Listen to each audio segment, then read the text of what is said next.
Oh yeah, good old coffee. All right, guys, welcome back to Survival Living here. So it is 3:43 in the morning. Getting ready for work. Yeah. A couple things I want to discuss. First off, I want to piggyback on the Patriot Rising YouTube channel. He just recently did a video. As you guys know, I've discussed this before. I've been kind of helping him getting his channel started. And one of the topics he was talking about was the seizures of cash on airlines. People carrying a lot of cash and stuff like that. Law enforcement grabs it because it's suspicious of drug trafficking and stuff like that. So if you guys have not seen that video, I do recommend it. It is posted in the comment section. It makes you really look at things, because when I talk to people as a YouTuber, I read a lot of comments. And one of the things I see, and he also touched on this too, people say they don't care what the government does because these rules and regulations are designed to safeguard them, and as long as they're not doing anything illegal, who cares? It's an infringement on your rights is what it is. People don't seem to understand this, and the surprisingly amount of people in the prepping community, I don't get that. The government, those Bill of Rights, the Constitution is there to safeguard us as American citizens from government. I don't know if you guys remember or not through the history books of the Revolutionary War. Yeah. So, I know a lot of people like to scream 1776 as a date. I don't think they actually understand the purpose of it. It's a niche, cliche-ish thing that they just start shouting, have no freaking clue about the position the government is supposed to be in compared to where they are now. They're supposed to work for us, not the other way around. They are supposed to be kept in check. They are not supposed to infringe on our rights. So, again, the Rising Patriot, his channel is linked in the description. It's also in the comments section, guys. Definitely go check him out. He's a new channel. Like I said, I am working with him, trying to get his channel up and running. It's a struggle, absolutely is, but we're making it happen. So today, like I said, I'm working. I had a couple options, and this is something else I want to talk about because I see the comments a lot, especially when I was covering the SNAP benefit shutdown and stuff like that. The comments from people, you don't know how hard it is to find a job. Oh yes, I do. Just like everybody else. My history, of course, I'm a certified welder. I'm certified out the wazoo, been doing it forever. I'm also a certified mechanic. I work in dealerships, mechanic shops. I have trades, multiple trades. You know, that's what working should be, is learning trades, learning a skill set that no matter what happens, you have something to fall back on. Now, do I love welding all the time? Well, I used to. I'm getting older now. I'm slowing down. Went out to the shipyard and I took my pipe welding test. To me, my history is a very simple test. 6G position, stick weld, 6010 root, and they run an 045 flux core as your stringers. I failed. Not that test. I passed that test. They came at me and told me that that's considered a second class welder. They're looking for a first class. First class welder in the shipyard, you have 3 tests. One, the carbon, the next is the stainless, and the third is copper nickel. I blew out a quarter size, that's about a 50-cent piece, a quarter size hole on that copper nickel test. I stayed and went ahead and did all 3 tests. I should have broke off and come back and did the test again, but they came at me, hit me with a very low wage as far as hiring me, because they told me they had enough second and third class welders. They needed first class, and because I busted that copper nickel test. Yeah, so funny thing is, the morning I was taking my test, the mechanic shop called me. They wanted me there right then, but I was in the middle of a weld test. I just don't stop. I just don't walk away from things. They wanted me to go and do their interview. So I went Thursday, did my interview, had to do the background and all that good stuff. And yesterday morning, got the call, start today. Yeah. So I will be starting there. It's supposed to be an assistant manager position. I have to start from the ground up, which sucks, but it is what it is. The starting pay is minimum wage. I laugh. The reason I'm pursuing this, guys, is because I'm getting tired. I'm tired of fucking, excuse me, I'm exhausted. I didn't mean to drop the F-bomb. I've been taking welding tests, so I'm back in welding status. I'm tired of climbing steel. I'm tired of crawling through small shafts and ships. I'm just tired of doing that. I've been doing it all my life. And this here opens up a door, even though the pay sucks. The future of it can open doors because it's a management position compared to my last job was a field foreman position, management, even though I had to do everything. But yeah, so this is no different. I got to do the exact same thing. I do find it funny going to this is I shouldn't say mechanic shop. It's a lube tech shop is what it is. You know, those 5-minute, 10-minute oil changes that you see side of the road. That's what it is. So sitting in my interview, the district manager's talking to me. Nice guy, but he's going on and on about, you know, if I can't make the cut and can't learn how they teach things there to do oil changes, you know, I won't be able to make it to assistant manager and then have to replace me to someone that could and all this stuff, right? I had to look at him. I said, dude, did you read my resume? I'm ASC certified mechanic. I've got multiple certifications in that. I've got a whole background history of working at multiple mechanic shops and dealerships, and holding dealership certifications, Kia and Mazda. And one, I have my own tools. No one else can ever say that. But I've been looking at this guy, and he's, oh, well, I didn't really look at that. I saw that you were a welder. I'm like, and that right there should tell you I work my ass off compared to everybody else. Because we've gotten this whole conversation about him having to hire all these young kids and stuff, and they don't have any work ethic. And then he calls his boss and says, yeah, I've got an older gentleman here, and I think he'll be good. An older gentleman.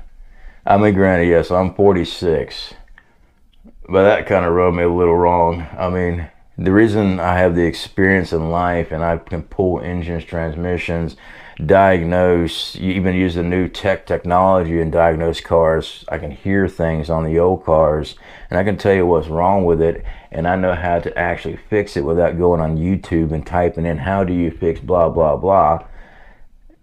And the old guy, I think he'll do pretty good.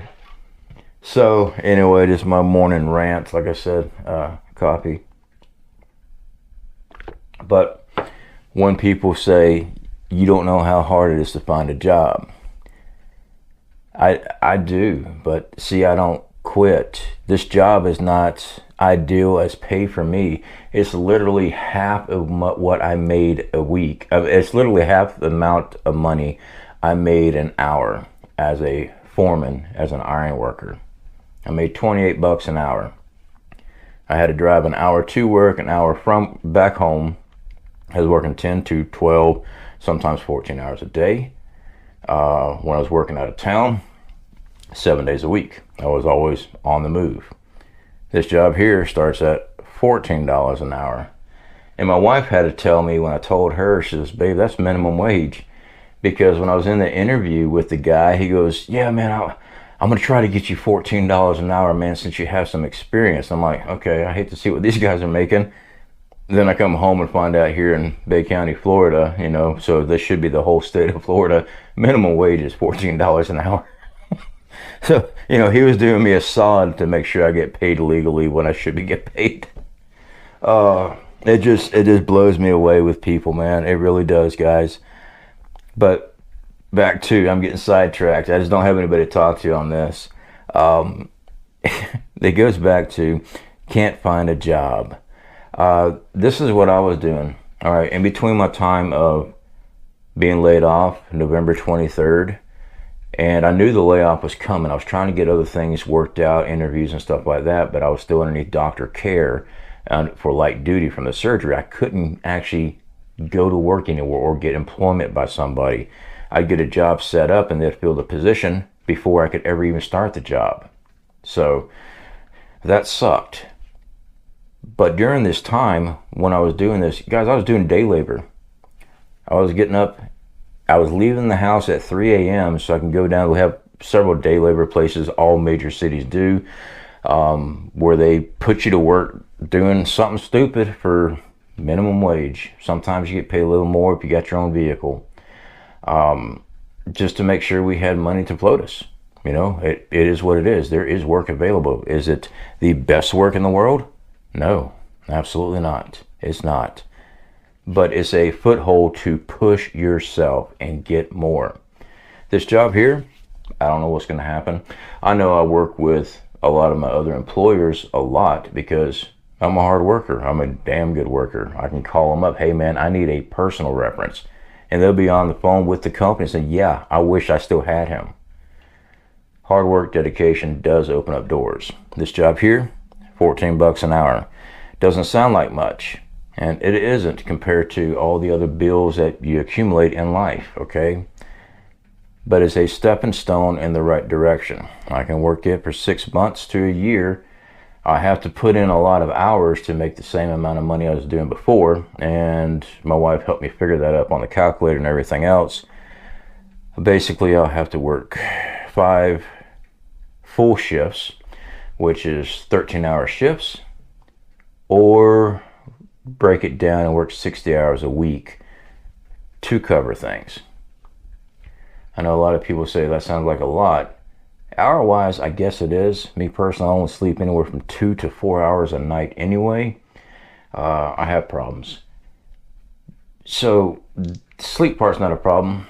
The work hours, not that big of a deal because it's not like I'm hanging still for 12 hours straight and climbing still, walking still, crawling and all that stuff. It's working in an oil change shop. You work the pit, you pop the hood, you check the fluids, add oil, add water. It's not difficult. So this is actually a good thing. It gives me time to get my body back in shape. I don't know where my future leads as far as my career choices and stuff like that. I do know I'm getting older, but I do want to get my body back in shape like I used to be, just so if I have to get back on the road, I can. And when I say back on the road, I mean working out of town, hanging still. Right now, my body can't. After this last surgery, I gained a lot of pounds. I gained over 20 pounds, guys. Not good. All right, that is horrible on the heart. It's not good. So I got to whip my butt in shape. Let's put it that way. And I've done it before. I'll do it again. But I want to encourage people, don't just say there's just no work. I've had to travel out of town many times for work. Oh, just like my foreman position, hanging still. I had to drive an hour out of town every single morning to start my job. And drive an hour back after working all day. There's work around. You just have to look for it. And it might not be the best job to begin with, but it's an income coming in, getting your foot in the door while you can either pursue that and maybe do something better, or at least the bills are getting paid while you look for something else. You know, we're called survival living here on this channel. And I've had the comments, well, you say survival living, are you surviving? Yeah, every damn day. I've never been rich. Never claimed to be rich. Do I ever think I will be rich? Nah, probably not. My job is to provide for my family. That's it. That's how I look at it. I hate to be so simplistic for people, but I'm a simple guy. Am I happy that we have to work so much of our life? No, of course not. Of course I'm not. But that's just the way it's set up for now. Anyway, guys, make sure you check out my buddy, the Patriot Rising. His channel name, I love the dude. I know him personally.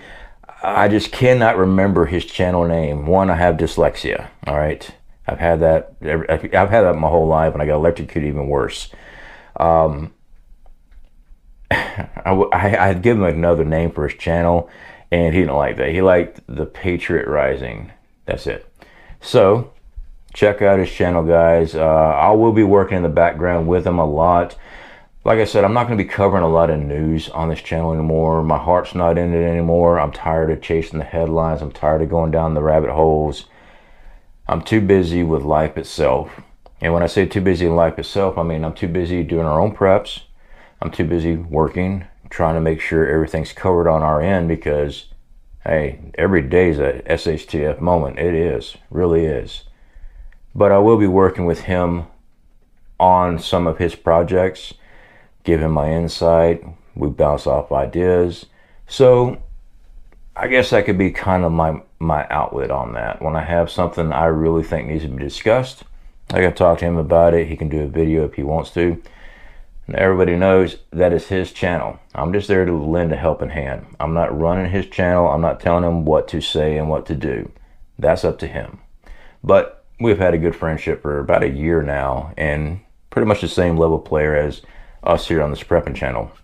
We have the same ideas, same beliefs as far as the Constitution and American people, what we think about the government, and what the government has done in the past. I know he's been working on a bunch of stories about experimentation and stuff like that on American citizens from the U.S. government and military, and I don't think a lot of people realize that. Now, here in the prepping community, yes, we do. But to make it on YouTube, you have to be able to reach out beyond a little niche of preppers, okay? Because if you ever look at the majority of prepping channels, it's roughly the same amount of numbers of people. It's just like they go from one channel to the next to the next. To be a successful YouTuber, you have to attract others in from other niches and people that aren't preppers. And the idea of turning those people into a prepper, that'd be pretty freaking awesome. All right, guys, I've got to get this video done and drink some more coffee and get ready to go to work. All right, appreciate you hanging out with me. Speak to y'all later.